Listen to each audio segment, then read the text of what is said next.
Setelah Kaisang begitu percaya diri datang ke kantor Dewan Pengawas KPK. Saat itulah nampaknya Kaisang sedang terjebak. Ya, namanya jebakan gitu ya. Jebakan itu kan membuat korbannya merasa begitu percaya diri dan bisa mengambil manfaat dari si nebeng untuk menjawab terkait kasus penggunaan jet pribadi dari Jakarta ke Amerika. Hari ini KPK memberikan sedikit sinyal perlawanan.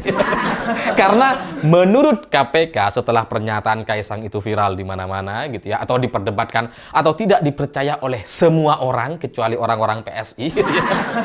KPK akhirnya memberikan jawaban bahwa menurut KPK daftar orang yang ikut dalam jet pribadi tersebut hanya 4 orang, yaitu Kaisang, Erina, stafnya, dan salah satu keluarga Erina. Jadi ketika KPK ditanya di mana temannya Kaisang gitu ya, yang punya jet pribadi atau yang ikut menyewakan jet pribadi ini, KPK nggak bisa menjawabnya karena dalam perjalanan tersebut itu cuma 4 orang. Jadi kalau sudah seperti ini sama sekali tidak bisa disebut dengan nebeng. Mana bisa gitu. Nebeng tapi yang punya pesawat nggak ikut lalu. Nggak bisa gitu. Nebeng itu kan konsepnya kalau kita dalam satu perjalanan gitu ya, misalkan saya dari Jakarta mau ke Solo gitu ya, naik mobil, terus kemudian ada temen pengen ikut gitu ya, saya nebeng dong sampai Cirebon misalkan, itu boleh gitu ya, itu nebeng tuh. Atau nebeng dong sampai Solo sekalian gitu ya, itu nebeng tuh. Tapi lebih mementingkan tujuan si pemilih atau orang yang memang ingin melakukan perjalanan. Tapi kalau pemiliknya, orang yang menyewakannya tidak ikut dalam perjalanan tersebut, ini nggak bisa sama sekali disebut dengan nebeng. Mana bisa? Ini nebeng tapi yang punya pesawat nggak ada dalam perjalanan. Asli. Kacau ini logikanya gitu. Ya karena, ya kok bisa gitu. Nebeng tapi yang punya pesawat nggak ada. Gimana bisa disebut dengan nebeng kalau seperti itu gitu. Ya karena kalau ada orang nebeng atau kemudian ikut dalam satu perjalanan gitu ya, ya mungkin dia tidak perlu bayar apa-apa. Atau kalaupun dia mau kontribusi ya dia beli konsumsi gitu ya, beli makanan atau ya nyumbang apalah gitu ya yang bisa dia lakukan. Ya karena konsepnya nebeng, dia nggak perlu bayar apa-apa gitu. Tapi kalau pinjem atau sewa gitu ya, yang punya pesawat nggak ikut misalkan gitu ya, terus Kaisang pengen berangkat ke sana, ini lebih tepatnya disebut dengan pinjam atau sewa. Nah kalau pinjam atau sewa, maka semua operasionalnya gitu ya, biayanya, ya biaya pilotnya, biaya parkir pesawatnya itu harusnya ditanggung sama Kaisang gitu. Kalau ini juga ditanggung sama si pemilik pesawatnya, nah inilah yang disebut dengan gratifikasi. Beda misalkan Kaisang bayar sendiri gitu, itu nggak apa-apa, silakan aja gitu.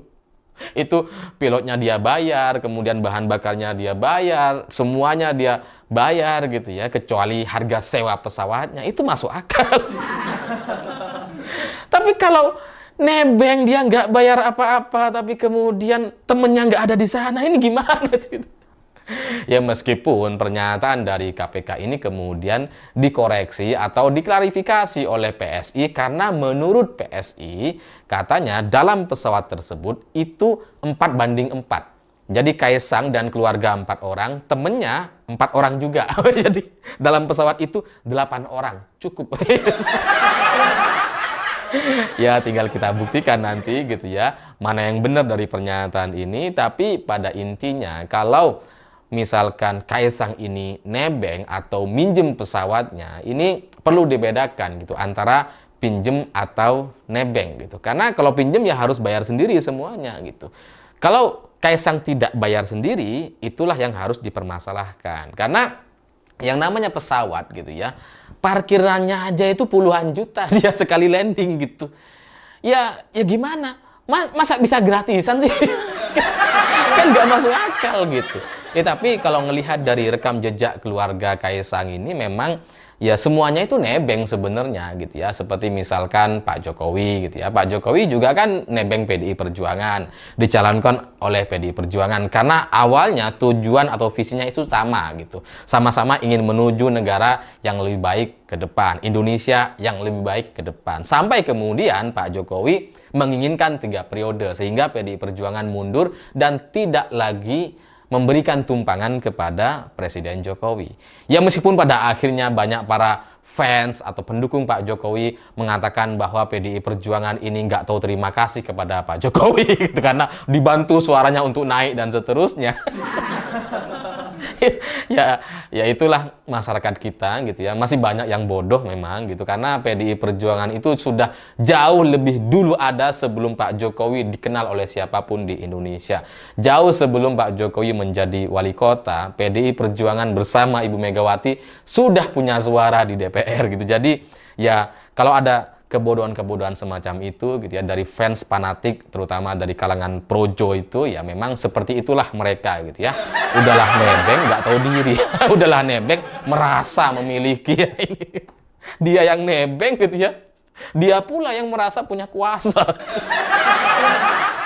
Dan selain Presiden Jokowi, Gibran juga kurang lebih sama, juga nebeng dia gitu ya, nebeng putusan paman yang kebetulan waktu itu menjadi ketua MK, bahwa kemudian pamannya setelah itu bermasalah gitu ya, karena memberikan tebengan kepada Gibran, pamannya ini kemudian dipecat atau diberhentikan dari posisi ketua MK, dihukum dan diberikan sanksi. Gibran sama sekali tidak bisa memberikan apa-apa, tidak memberikan pembelaan sama sekali terkait pamannya ini. Seolah-olah nggak ada masalah apa-apa, dia hanya menjalankan sesuai dengan aturan yang berlaku. Dia hanya orang yang taat aturan, dan karena aturan membolehkan dia maju. Emang nggak tahu terima kasih ya Pak, keluarga ini. Lalu selain Presiden Jokowi dan Gibran, hari ini Kaisang yang nebeng. Ya meskipun sebelumnya dia sudah lebih dulu nebeng gitu ya, nebeng nama bapaknya sampai kemudian dia bisa jadi ketua PSI dalam waktu 2 hari atau 2 kali 24 jam gitu kan. Nebeng nama bapak gitu, tiba-tiba jadi ketum partai gitu kan.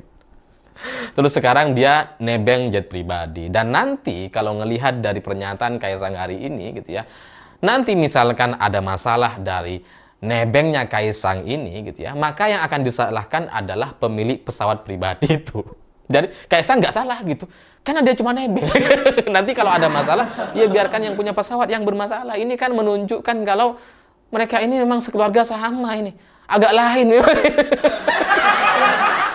Udah nebeng nggak tahu diri gitu. Ketika ada masalah dia nggak mau tanggung jawab, cuci tangan semuanya. Udahlah nggak mau isi bahan bakar, nggak bayarin pilotnya.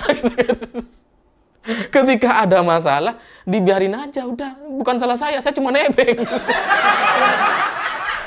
Ya mungkin prinsip satu keluarga ini sama gitu ya, karena ya kurang lebihnya sama semuanya gitu. PDI Perjuangan juga diperlakukan seperti itu sama mereka.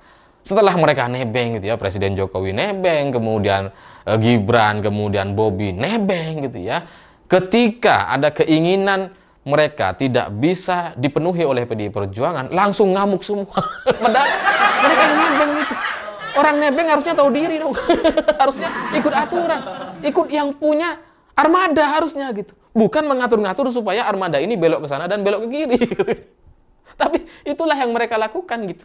Mereka maunya PDI Perjuangan itu mendukung 3 periode misalkan. Ini kan kayak orang teman kita nebeng gitu ya, dari Jakarta pengen ke Cirebon katanya, tapi minta lewat Bandung dia. Kan kampret orang ini. Kalau nggak dipenuhi, oh marah gitu kan. MK juga kurang lebih sama. Itu sampai mengubah undang-undang gitu ya, cuma demi Gibran. Tapi setelah pamannya dipecat, sudah sudah begitu aja. Ya tapi pada akhirnya kembali lagi kepada pertanyaan terkait mana yang benar gitu. Karena menurut versi PSI ini ada 4 orang keluarga Kaisang dan 4 orang temannya. Jadi 8 orang dalam pesawat tersebut. Sementara dari sisi pernyataan KPK setelah didatangi oleh atau setelah mendengarkan pernyataan dari Kaisang gitu ya. Ini menurut KPK dalam pesawat tersebut ada 4 orang. Kaisang, istrinya, keluarga istrinya, dan 1 orang staf. Ini perlu diperjelas mana yang benar gitu. Karena kalau temennya nggak ikut, ini jelas bukan nebeng. Ini jelas pinjem atau nyewa gitu ya. Dan kalau misalkan temennya hanya nganter sampai parkiran gitu ya, sampai bandara, atau masuk ke depan pesawat untuk dada-dada, itu juga sama sekali tidak bisa disebut dengan nebeng. Nebeng itu nggak gitu. Ya bisa jadi gitu ya, temennya cuma sampai depan pintu pesawat, ya udah selamat jalan. Itu sekali lagi tidak bisa disebut dengan nebeng. Sehingga saya kok curiga gitu ya. Ini kita coba optimis saja gitu ya. Saya kok curiga bahwa nampaknya di tengah KPK yang coba menunjukkan bahwa mereka ini bisa ditekan oleh seorang jubir, keputusan MK ini bisa ditekan oleh atau dibatalkan oleh seorang jubir KPK gitu ya, yang sebelumnya pengen manggil Kaisang terus kemudian nggak jadi, yang suratnya sudah jadi kemudian dibatalkan gitu kan. Di tengah KPK yang coba menunjukkan kalau mereka ini tidak berdaya dan bisa diintimidasi, nampaknya ada sedikit jebakan kepada Kaisang. Saya melihat ini bagian dari satu jebakan yang memungkinkan KPK nantinya untuk membahas atau memproses kasus ini jauh lebih luas, tidak hanya soal kasus naik jet pribadi dari Jakarta ke Amerika. Saya kok curiga gitu ya, ini ada jebakan. Mungkin sebagian orang di KPK itu bisa dikendalikan, bisa ditekan, bisa diintervensi, sampai kemudian keputusan pimpinan KPK itu bisa dibatalkan oleh seorang jubir. Mungkin memang ada yang beberapa bisa ditekan gitu. Tapi kalau melihat sedikit saja dari pernyataan KPK bahwa temannya Kaisang ini tidak ikut dalam perjalanan tersebut atau tidak ada dalam pesawat tersebut, dan nanti masih pengen ditanya lagi kepada temannya gitu ya. Ini kayaknya kok jebakan. Karena yang namanya daftar penumpang yang berangkat dari Jakarta ke Amerika, seharusnya data ini itu sudah ada di banyak pihak. Dan ini tidak mungkin dihentikan atau tidak mungkin disembunyikan atau kemudian diotak-atik. Karena data ini nampaknya hari ini sudah dimiliki oleh banyak orang. Sehingga ya tinggal kita tunggu saja pembuktiannya. Apakah dalam perjalanan tersebut, di dalam pesawat tersebut memang benar ada temannya Kaisang atau nggak ada. Kalau nanti nggak ada, inilah yang saya maksud jebakan yang mulai terasa. Mungkin gitu ya, Kaisang begitu percaya diri setelah menunggu 26 hari, setelah merumuskan, mengatur supaya tidak jadi dipanggil oleh KPK, supaya suratnya dibatalkan dan tidak dikirim ke Kaisang, setelah semua strategi dan narasi atau pemikiran-pemikiran dari para pakar untuk merumuskan satu narasi nebeng gitu ya. Setelah Kaisang begitu percaya diri datang ke kantor Dewan Pengawas KPK, saat itulah nampaknya Kaisang sedang terjebak. Ya namanya jebakan gitu ya. Jebakan itu kan membuat korbannya merasa begitu percaya diri dan bisa mengambil manfaat dari sana. Mungkin KPK pura-pura tidak, hari ini pura-pura tidak punya kemampuan gitu ya. Mungkin KPK pura-pura diam saja hari ini ketika Kaisang memainkan narasi bahwa dirinya sudah datang ke KPK meskipun sebenarnya bukan ke kantor KPK, tapi ke kantor Dewan Pengawas. Mungkin KPK hari ini diam saja, tapi yang namanya jebakan ketika korban atau target sudah berada di satu titik yang memang disiapkan gitu ya, maka saat itulah penarikan atau jebakan itu bisa kemudian diaktifkan. Ya semoga kita akhirnya bisa mendapatkan kejelasan dari kasus ini terkait jet pribadi yang digunakan oleh Kaisang dan istrinya. Ya kalau dari sisi saya, rasanya seharusnya KPK bisa menindaklanjuti karena toh Kaisangnya sudah mengakui bahwa ini memang jet pribadi Gulfstream yang seperti dibicarakan oleh banyak orang selama beberapa minggu terakhir ini. Dan kembali, semoga pada akhirnya kita bisa mendapatkan kejelasan yang lebih masuk akal dibandingkan soal alasan nebeng. Saya pikir itu. Terima kasih sudah